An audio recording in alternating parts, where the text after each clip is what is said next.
Hello and welcome to the Leverage Podcast. I'm your host, Paul Richard, and we're excited to have William Piercy on with us today. William, how are you doing? Good. Awesome. Well, we always start off the podcast with learning about you and your background. So give us a little bit of background on who you are and maybe just roll us all the way up to when you started your business you're in right now. Right on. Yeah. So I grew up on a farm out in Ash Grove. And then I ended up moving to Springfield and went into the welding industry. Started working at Paul Mueller Company here in Springfield and was doing that up until COVID. And then work kind of got slow. And so then I decided to open Piercy's Lawn Care. And we started kind of just doing a little odds and ends jobs here, and uh, things kind of picked up, and now we're just kind of full bore, just going right at it. Awesome. So did you attend college out here or did you do any secondary training? Obviously you had to learn how to weld, right? Somewhere. Yeah, yeah. I actually no. I didn't go to college. I went through uh, the Paul Mueller Company offers a internal. It's kind of like college, their own type of class.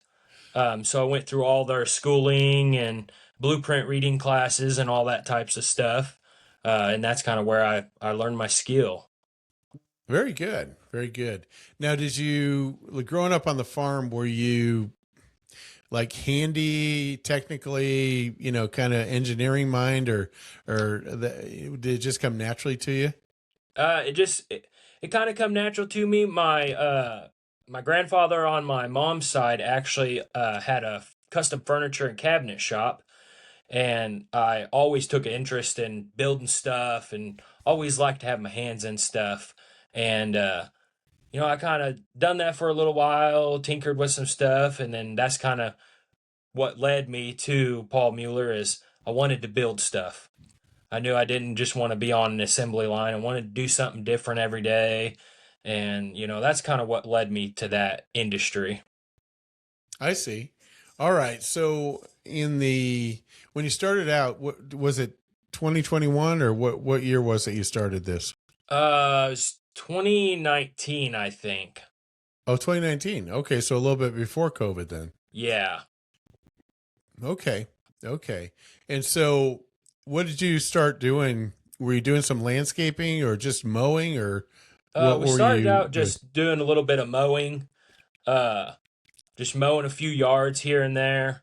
And then as we went on, I'd pick up like some mulch jobs. We'd clean up some flower beds, and just kind of trickled into that a little bit.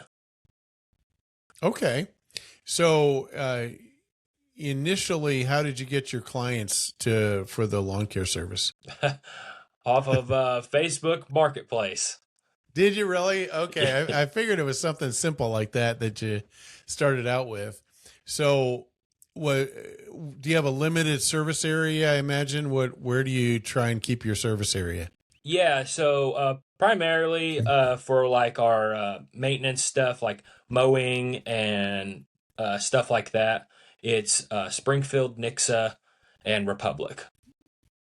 Springfield, Nixon, Republic. Okay. So not Ozark, Nope, not Ozark. not Ozark. Okay. Okay. Real good. And so take me on the journey a little bit. So you went and we're doing some mowing that first year, maybe 2019 and that kind of thing. So were you planning on making a business at that point or was you just trying to pay the bills? No, I was just trying to pay the bills at the time, and uh, Okay. I just wanted something to do. We were working low hours, and I was like, well, I got to do something, got to have money in the house. Yep. And I done that for a year or two, just kind of didn't really take it seriously, I guess you could say, just trying to pay the bills. And then I think it was about the third year in, I realized, man, I really enjoy doing this. Uh, I met a few older clients that, they tell you, a lot of older people, they'll tell you their life story. They'll tell you Yes. where they're struggling. And, just I took a liking to taking care of people, making their day by just something simple to me. But it means the world to them. And once I realized that I enjoyed that part of it, that's kind of when I tried to take it more seriously. Just as business owners, you don't realize how many lives you actually impact, and that's the part I really enjoy about it. Yeah, that's absolutely true. And so, are you still doing Facebook advertising now, or what are you doing to get business in the? So we're not doing the marketplace thing anymore, but we're doing a lot of Facebook ads. I actually do what they call EDDM. Oh It's a yeah, yeah. post. Every door direct marketing. Yes, Yes, it's through the post office. I work with a company out of Florida. They're called Postcard Mania. I was just there last week. Yeah, that's cool. Uh, so yeah, I actually just started working with them this year. The past few years, I've done it myself. Ordered from Yeah. a print company, bundled them up. But yeah, that's been huge because in the home service industry, we're very, the windshield time is the worst time because the windshield time you're not making money. So I Yes. found that mailing those postcards um, gets us in the neighborhood, gets us recognized, and once they see that once or twice, then when they see your trucks out there working, they start to think you're bigger than you really are, because Yes. you may only have 3 trucks, but they see you so much they think you got 30. That's Uh, right. That's right. and the way I kind of do it is I'll use the postcard to get me in the area, and I may pick up one job, but then I have door hangers that are designed similar, and I'll put Oh, door hangers on everybody's yard around the house that I got from the postcard. got it. Well, that's cool. Yeah, I was just at the small business um, growth summit down there. I don't know if you saw the advertising for that, but Yeah, I did. um, I go every 6 months. I've gone 11 times so far. So I go down there all the time. So maybe next time we could go down together and take the 3 day. This time I jumped on a cruise afterwards, but Yeah, it's I always use it once a year, or that's every 6 months actually, twice a year to work on my marketing, work on my books, and kind of figure out the get away from the business and work on the business, that type of thing. right. So totally get it.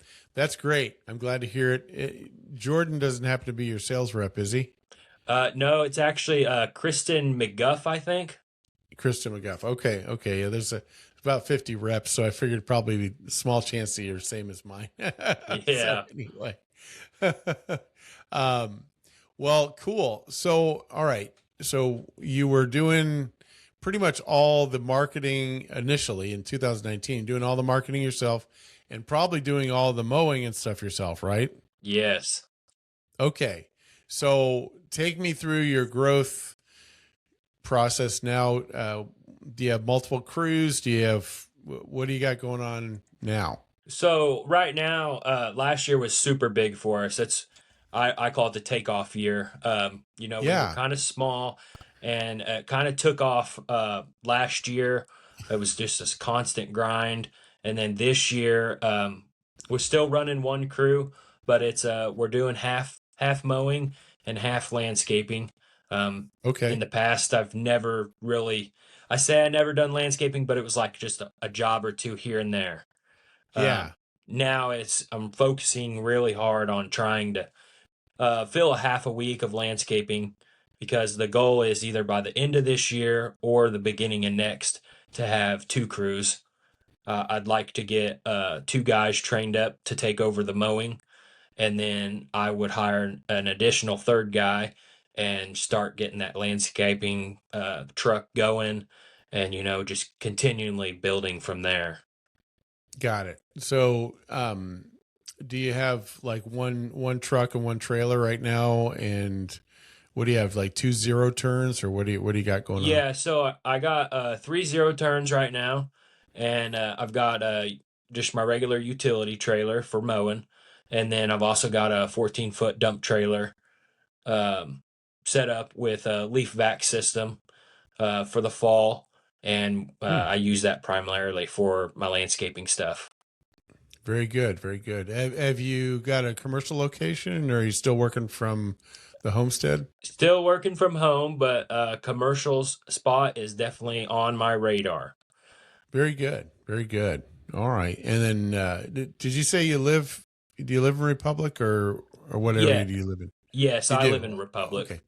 Got it. Okay. Very good. Very good. Yeah. And so obviously that's a pretty large investment in equipment to do something like that. Is in general, I don't know. I get curious about this stuff. So in the mowing, obviously that's a once a week when it's season or whatever the case may be. Um, is that more profitable than the landscaping side because that's kind of a bid job deal, or what's kind of the breakdown of that usually? So that's a hard one. I mean, Yeah. the I like the mowing because it's consistent. You know, it's Yeah. like working a normal job. You're gonna make X amount of dollars throughout the whole year. So you're gonna pretty much know, hey, this client's gonna bring me 500, $1,000 this year. You know, guaranteed income. Uh, the landscaping, yeah, you're probably gonna make more money. Um, I've kind of seen on an average ticket, yeah, we do make higher margins off of it. Um, you're not traveling between jobs, and it just plus the customer gets more of that customer to business owner interaction. Sure. You kind of get the connection a little bit better and get to know each other a little more.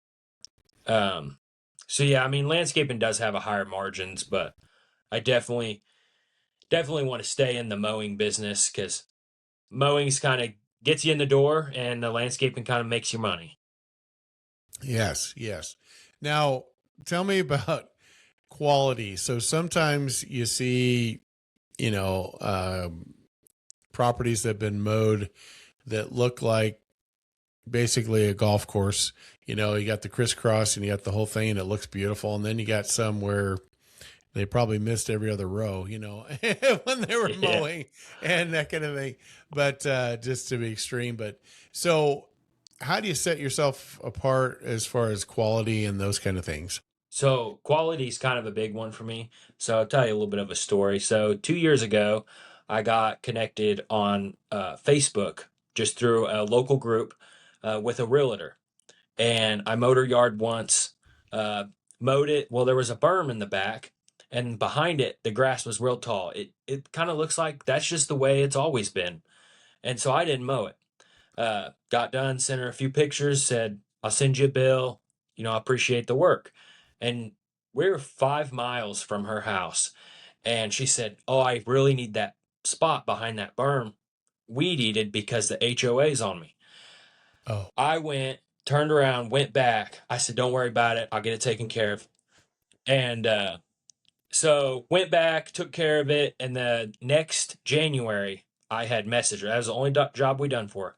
Messaged her, yeah. just let her know, like, hey, if you need it, if you want to be on the mowing schedule this year, I know we only done one job for you last year. Uh, Let me know.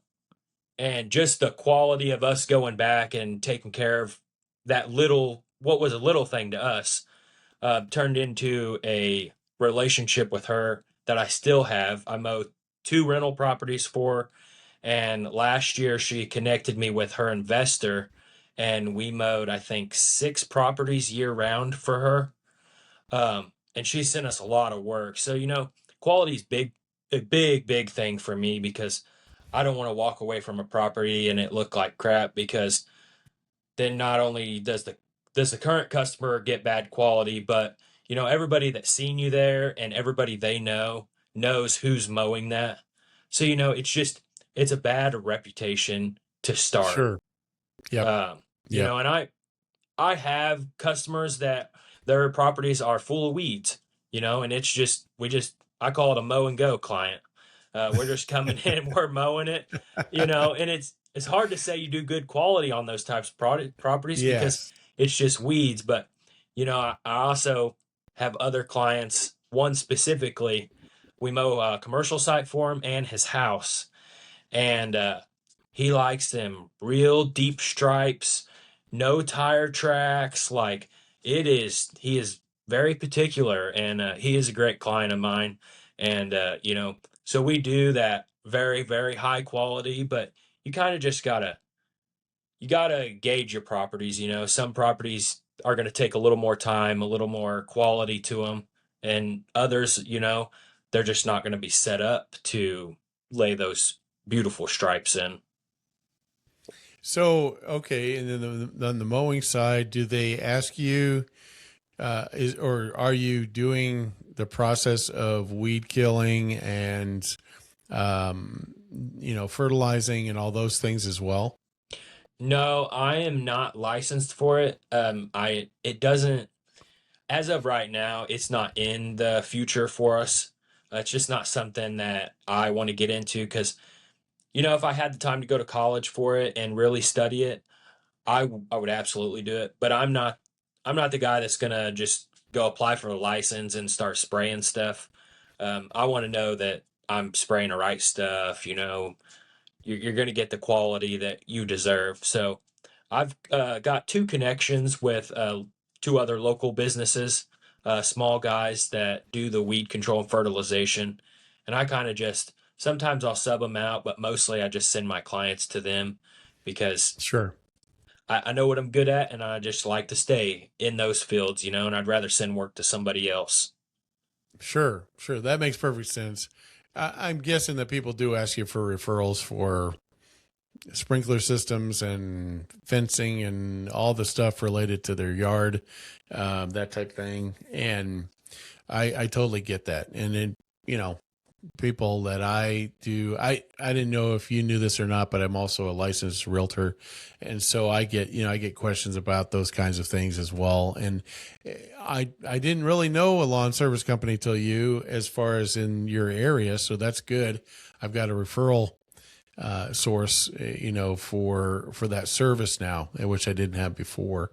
Absolutely. And so, what's the process for getting a quote together? Do you normally come out and survey the property and then kind of work up something for them? So for the most part, with the world we live in, everybody's digital. If you call me or shoot me a text and you're like, "Hey, I just want to get on the mowing schedule or get a price for mowing," um, probably is what I'm gonna do is I'm gonna ask you, "Hey, do you want me to come out and give you an in-person estimate? If not, I can get you a ballpark price, just over the phone." Um, if they want me to come out, I'll gladly come out. But a lot of times, just look it up on Google Earth, and I can kind of get within $5-10 a week for an estimate. Get them the estimate over, and that way they don't have to take time out of their day. It's pretty quick and easy, and then we can move forward from there. But if it's like Okay. if we're doing like like say they want I want a mowing estimate. I got a project here. If there's other stuff involved besides mowing, then I'll definitely, come out, take a look at it, um, and kind of go from there. Okay. What's the makeup of your business as far as commercial versus residential? Is it like 50-50, or what's the Uh, breakdown? we only have a few commercial clients right now. Um, we're primarily residential. Um, I like it that way. Um, you have the potential to meet more people. You mow a commercial client, and yeah, they may know another commercial building or that, but you're more likely to pick up more clients through the residential industry. Sure, sure. Yeah, absolutely. Are you doing any like apartment complexes or condo complexes or anything like that? Right now I have one apartment complex down by MSU, Okay. and I have an apartment complex down by MSU, a HOA here in Springfield, and then we also have a commercial plaza. Oh, okay. Cool. Cool. That's what my next question was. Do you do any HOA work and that part of it? So that's good. Yep. Absolutely. Absolutely. So right now, are you at almost capacity, or do you have room to add new clients with your Uh, I, current situation? I think right now I'd have to look at the schedule, but I believe we have about 15 to 20 open spots for mowing right now. Okay. Great. Great. So, Well, that's awesome. Well, at the way at the rate you're growing, I think you're going to fill those up pretty quick. So yes. that's fantastic. All right. Well, as far as the podcast is concerned, this has been great. Was there anything else you wanted to share? I think we've covered most of the things I was thinking about. Yeah, one thing we didn't talk about is so like in the fall and the winter, Yeah. a lot of things that we do actually starting to really push it this year is a lot of privacy fence repairs and new Oh, construction. I do a lot of that in the winter, and then also decks. We don't do a lot of big decks. Definitely, we don't do any two-story uh, deck work. But you know that single story, whether it's a repair or you want to get something added on, that is something we do in the winter as well, along with our leaf removal. oh, okay. Okay. So you got some other skills going on there in that realm. Now, do you do all the carpentry work yourself? Yes, me and one other guy. Like I Okay. said earlier, my grandfather was in that woodworking industry, and I was right by his side for many, many years. So the woodworking and carpentry is definitely it's in my blood, I guess you could say. Very good. Very good.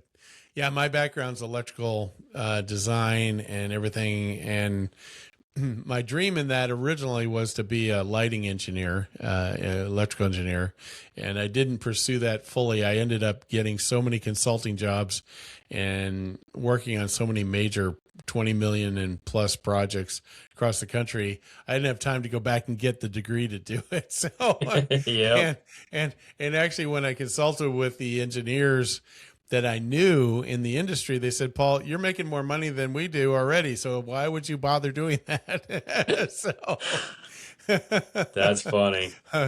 a friend of mine used to say, he says, if you go into any organization, you say, I'll work 100% commission, what's your rate, and I'll go to work for you.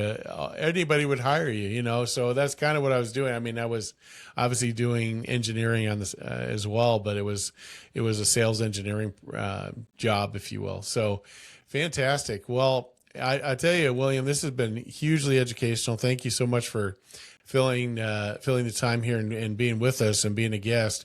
I hope this will be beneficial for you as we send you all this content to be able to send out to the social media outlets, etc. So, how can people reach you? By the way, I need to close with that. Is it best to call you directly, or how would they get a hold of you? Yeah, giving us a call would be the easiest. We also are on Google and Okay. Facebook. Um, you can take a look at our website and but yeah, give us a call, check us out on web, whatever. Okay. That sounds great. All right. Well, thanks again, William. Look forward to seeing you again soon. Have a good day, sir. All right, bye.